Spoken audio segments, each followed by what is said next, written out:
इस वक्त देश और दुनिया के लिए सबसे बड़ी खबर पाकिस्तान से आ रही है। बताया जा रहा है कि आतंकी संगठन जैश ए मोहम्मद का सरगना मौलाना मसूद अजहर की मौत हो गई है। यह खबर मीडिया के सूत्रों से आ रही है और सोशल मीडिया पर तेजी से वायरल हो रही है। हालांकि अभी तक किसी ने भी इस खबर की पुष्टि नहीं की है। न्यूज 24 भी इस खबर की पुष्टि नहीं करता है, लेकिन आपको बताते हैं 3 बड़ी वजह जो अजहर की मौत की तरफ इशारा करती हैं। जहन्नुम में जाएगा जैश, मसूद अजहर का अंत। क्या हिंदुस्तान का दुश्मन नंबर 1 जहन्नुम पहुंच गया है? क्या आतंक का सबसे बड़ा आका मर गया? क्या जैश का मुखिया मसूद अजहर अब इस दुनिया में नहीं रहा?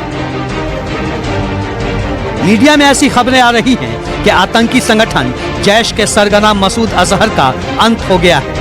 ऐसा बताया जा रहा है कि लाइलाज बीमारी की वजह से मसूद अजहर की मौत हुई है। ये खबरें मीडिया के सूत्रों के हवाले से आ रही हैं। सोशल मीडिया पर भी अजहर की मौत की खबर तेजी से वायरल हो रही है। ऐसा दावा किया जा रहा है कि मसूद अजहर की मौत 2 मार्च को ही हो गई थी, लेकिन अभी तक इस खबर की पुष्टि नहीं की गई है। इसके लिए पाकिस्तानी सेना की अनुमति का इंतजार किया जा रहा है।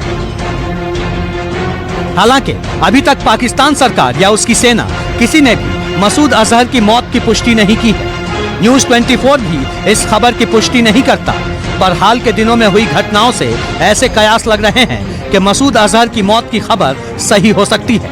इसकी 3 बड़ी वजहें हैं। पहली वजह, पाकिस्तान के विदेश मंत्री का बयान।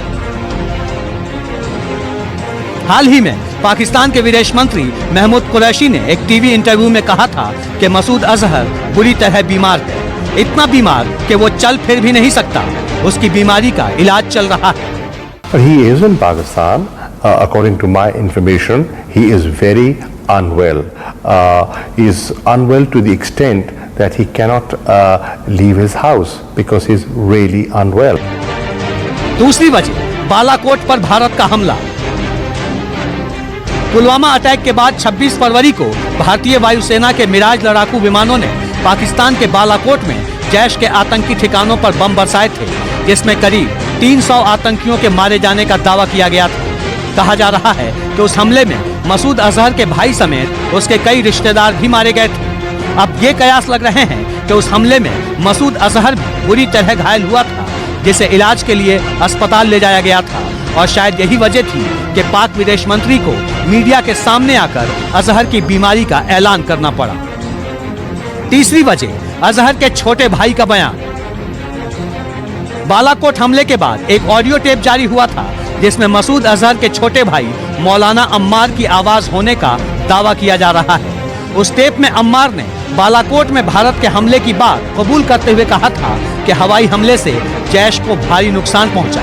बहुत मुमकिन है कि इस हमले की जद में जैश का मुखिया भी आया हो, जिसके बाद उसकी मौत हुई। बहरहाल ये सारी बातें अभी सूत्रों के हवाले से ही आ रही हैं, और अभी तक इसकी पुष्टि नहीं हुई है कि अजहर मर गया या अभी भी जिंदा है।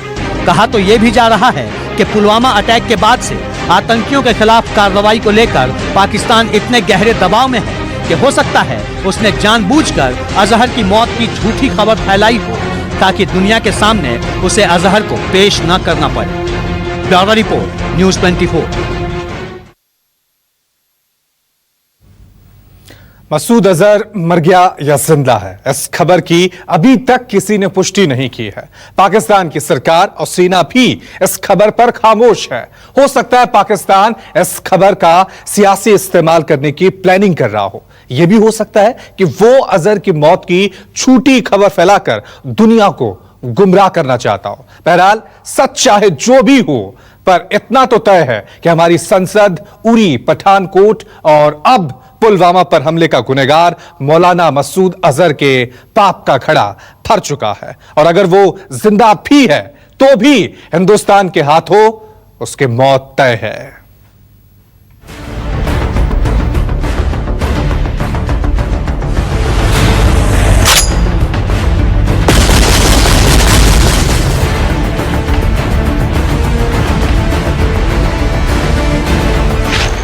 मसूद अजहर, इब्राहिम अतहर, अब्दुल रऊफ असगर, उस्मान हैदर, मोहम्मद उमैर, तलहा रशीद।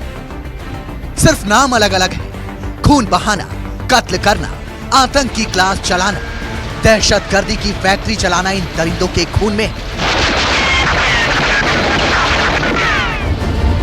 बड़े बुजुर्ग कहते हैं खानदानी खून का असर होता है, तो आपको बता दें इन सब का खानदान एक है। आतंक का जल्लाद खानदान है ये। आज हम आपको बताएंगे कि इन जल्लादों का आपस में रिश्ता क्या है, किस जल्लाद को कौन सी जिम्मेदारी मिली, पाकिस्तान से कश्मीर तक कैसे फैला है खूनी खानदान का नेटवर्क। साथ में यह भी बताएंगे कि इन जल्लादों का आतंक से पहले खानदानी कारोबार क्या था और कैसे यह खानदान दुनिया का सबसे खूंखार आतंकी खानदान बन गया। सबसे पहले मसूद अजहर के आतंकी रिश्तेदारों की इस फहरिस्त को देखिए। मसूद अजहर 10 जुलाई 1968 को पाकिस्तान के बहावलपुर में पैदा ये जल्लाद आज दुनिया का सबसे खूंखार आतंकी है। जितना खूंखार है उतना ही धूर्त और चालाक है।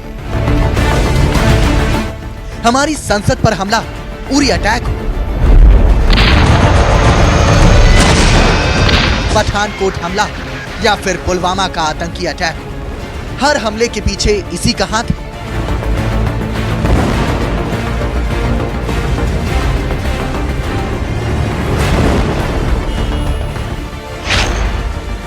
मसूद के आतंकी खानदान की कुंडली में सबसे पहला नाम खुद मौलाना मसूद अजहर का आता है। मौलाना के इब्राहिम अतहर और अब्दुल रऊफ असगर नाम के दो दरिंदे हैं। इब्राहिम अतहर के दो बेटे उस्मान हैदर और मोहम्मद उमैर है। मोहम्मद उमैर पुलवामा हमले का गुनहगार है और इसी ने आदिल अहमद डार को फिदाइन के लिए तैयार किया था। मौलाना मसूद अजहर का एक भाई और है जिसका बेटा तलहा रशीद है। सबका मकसद एक है, हिंदुस्तान में आतंक फैलाना। अब पापी परिवार के एक एक सदस्य की कुंडली बताते हैं। इब्राहिम अतहर, मौलाना मसूद अजहर का एक भाई इब्राहिम अतहर को आतंकी चीफ कहते हैं। 1999 के कंधार विमान अपहरण की वो खौफनाक पल आपको याद ही होगा। जानते हैं मसूद अजहर को कश्मीर के जेल से छुड़ाने के लिए काठमांडू से IC 814 को हाईजैक करने की साजिश रचने वाला इब्राहिम अतहर ही था। इब्राहिम अतहर उस प्लेन में मौजूद था जिसे जबरन कंधार ले जाया गया था और हमारी सरकार से अजहर की सौदेबाजी करने वाला ये वही शख्स था। 178 मुसाफिरों के बदले 11 साल से जेल में बंद मौलाना मसूद अजहर को हमें छोड़ना पड़ा था। हमारे सुरक्षा बलों के टारगेट पर इब्राहिम अतहर भी है। अब्दुल रऊफ असगर, मसूद अजहर के खानदान का दूसरा खूंखार चेहरा है मुफ्ती अब्दुल रऊफ असगर। कंधार विमान अपहरण की साजिश इसी ने रची थी। कंधार विमान अपहरण की साजिश ढाका, पाकिस्तान और नेपाल में तैयार की गई थी। उसी वक्त खुलासा हुआ था कि असगर ने विमान अपहरण के पहले बांग्लादेश और नेपाल का दौरा भी किया था। साल 2011 में चिली पुलिस ने फेक वीजा मामले में कुछ पाकिस्तानियों को हिरासत में लिया था। इन पाकिस्तानियों में एक अजहर का भाई मुफ्ती रूफ असगर भी शामिल था। पाकिस्तानी मीडिया की रिपोर्ट के अनुसार असगर अभी पाकिस्तान के रावलपिंडी में रहता है और मिलिटेंट संगठन जैश के लिए पैसा जुटाने का काम करता है। पाकिस्तान कहता है कि हमें सबूत चाहिए। कंधार विमान अपहरण कांड में मौलाना मसूद अजहर, अब्दुल रऊफ असगर और इब्राहिम अतहर के खिलाफ इंटरपोल रेड कॉर्नर नोटिस जारी कर चुका है, लेकिन पाकिस्तान ने कोई कार्रवाई नहीं की। इतना ही नहीं, अजहर मसूद ने अपने भाई असगर और अतहर के साथ मिलकर दिसंबर 2001 में हमारी संसद पर हमला करवाया। इन जल्लाद भाइयों के जैश मोहम्मद ने अमेरिकन पत्रकार डैनियल पर्ल की भी हत्या कर दी। उरी अटैक हो, पठानकोट हमला हो या पुलवामा धमाका, सबके पीछे इसी तिगड़ी का हाथ है। Bureau report, news 24। Masood Azhar के साथ अब्दुल रऊफ असगर और इब्राहिम अतहर भी पाकिस्तान में रहकर आतंक की फैक्ट्री चलाते हैं। आतंकी अजगर अपने मदरसे में लड़कों का ब्रेन वॉश कर दहशत फैलाने के लिए उन्हें कश्मीर घाटी में भेजते हैं। शैतानों की इस तिकड़ी ने अपने परिवार के लड़कों को भी आतंक की आग में झोंक दिया है।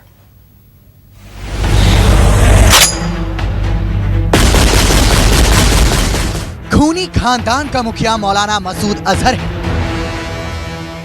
इसका भाई इब्राहिम अतहर के दो बेटे मोहम्मद उमैर और उस्मान हैदर। मोहम्मद उमैर पुलवामा हमले का गुनहगार है। अजहर का चौथा भाई भी है, जिसका बेटा तलहा रशीद है। उस्मान हैदर और तलहा रशीद को ऑपरेशन ऑल आउट में सेना ने ढेर कर दिया था।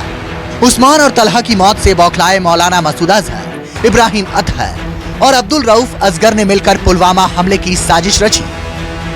उस्मान हैदर की कुंडली। मसूद का बड़ा भाई इब्राहिम अतहर का बेटा उस्मान हैदर 10 साल से घाटी में आतंकियों के स्नाइपर गिरोह का सरगना था, जिसे ऑपरेशन ऑल आउट में त्राल इलाके में पिछले साल मार गिराया गया। मोहम्मद उमैर की कुंडली। इब्राहिम अतहर का बेटा पुलवामा हमले का गुनहगार है। कामरान गाजी और अब्दुल रशीद गाजी के साथ मिलकर घाटी में इसी ने हमले को अंजाम दिया। फिदाइन डार को इसी ने तैयार किया। सुरक्षा बलों के हिट लिस्ट के टॉप में इसका नाम है। तलहा रशीद की कुंडली। अजहर के चौथे भाई का बेटा तलहा रशीद घाटी में जैश-ए मोहम्मद का डिविजनल कमांडर था, जिसे पिछले साल सेना ने मुठभेड़ में मार गिराया। इस खूनी खानदान का जो भी दरिंदा कश्मीर घाटी में आया, मोहम्मद उमैर को छोड़कर सब मारे गए। उमैर की भी बारी जल्दी आने वाली है। रही बात अजहर, असगर और अतहर की तिकड़ी की, जो पाकिस्तान में बैठे हुए हैं, हर दहशतगर्द की बारी आती है, इनकी भी आएगी। Bureau report, news 24।